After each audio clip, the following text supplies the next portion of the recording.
The Pikmin franchise has entered my life like an incurable disease, completely by chance and when I was a child. This game was the first GameCube experience I had, and would you believe it? It would have a lasting impression on my heart. And soul, I fell in love with you, heart and soul. Long story short, the second game is the best in the franchise. Thank you, thank you. Good night, yeah. No, I love you, man, yeah. You thought that was it? Come on now, we got a little bit more things than that. If you're new to Pikmin and don't really know the lore or the story, let me take you on a little journey to the future. A planet called Aerith. Earth. Where you play as a bite-sized captain, control an army of ants, fight for your life against indigenous monsters, and get rid of your crippling debt by collecting some of Earth's finest. Oh, what the? In Pikmin 2, now you get to play as 2 characters. Count it. You couldn't tell by now there's a 2 in the title. Come on now. Wake up, people. The first being Captain Olimar. We met him in the first game. Not the best pilot. The second being Louis, who's a little bit more incompetent of the 2. And then eventually gets left behind, spoilers, to become the king of spiders, and then tries to kill you. Not cool, man. I thought we were in this together. And by that point, Louis is replaced by the president, and he's pretty fun because he goes, Chacho.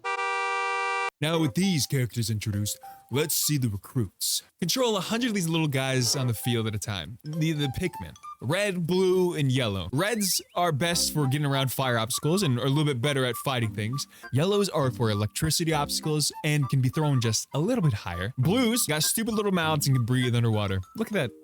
Look at their stupid little face.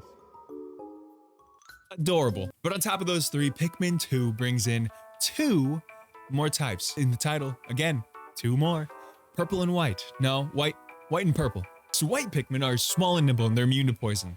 And when they get swallowed alive, and remember, this is a kid's game, they do damage to the monstrosity that swallowed them whole. And finally, purple Pikmin, who are a little bit more plump than the other boys, they are like anvils when thrown at your enemies. Squish their skulls with like a 1,000-pound little anvil. You know, like the ones in the cartoons. And on top of that, they're 10 times stronger than your average Pikmin. Hello, I'm Clifford, and I am a certified Pikmin expert.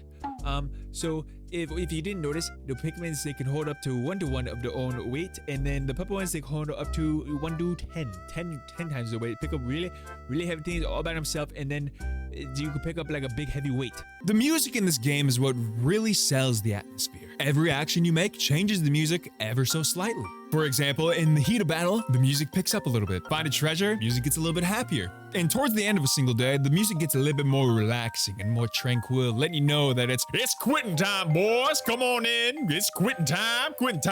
And on top of all those different themes that we already have, Olimar and Louis also have their individual themes as well. Now, Olimar's is a little bit more basic and vanilla. Louis has a little bit more swang to it. You know what? I'll let you hear it for yourself.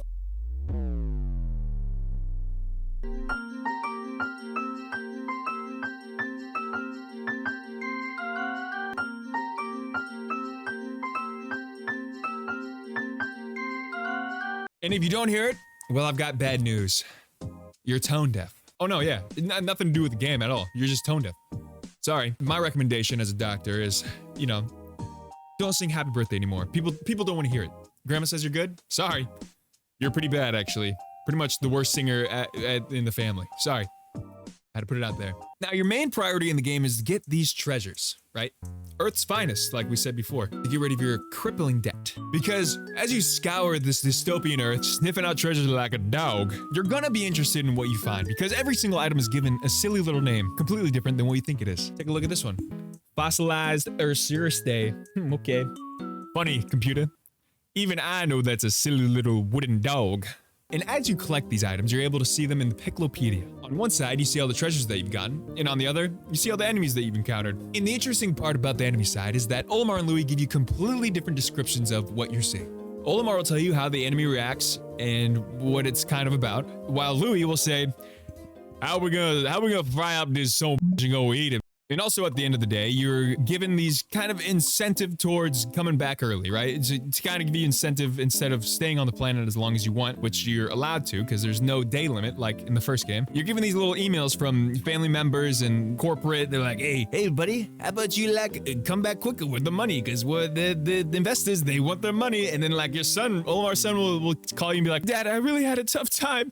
I was throwing the frisbee by myself and no one would throw it back to me. I don't know what to do.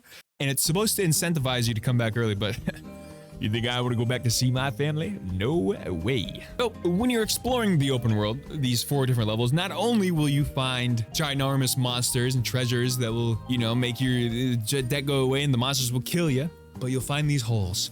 And the best part about it, when you find the hole, the ship will scan the interior of the hole and you go, listen, man, I'm super smart and shit, but like, it's hell down there.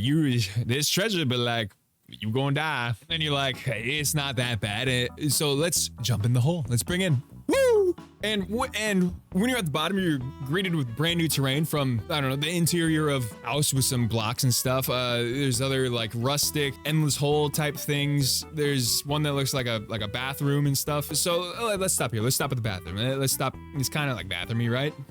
You get to this new terrain and you're like, it's not that bad, computer. What are you, crazy? What are you, wrong about something? And then you find the treasure and you're about to pick it up and then boom, cutscene. Okay, that's kind of weird. Why is it showing?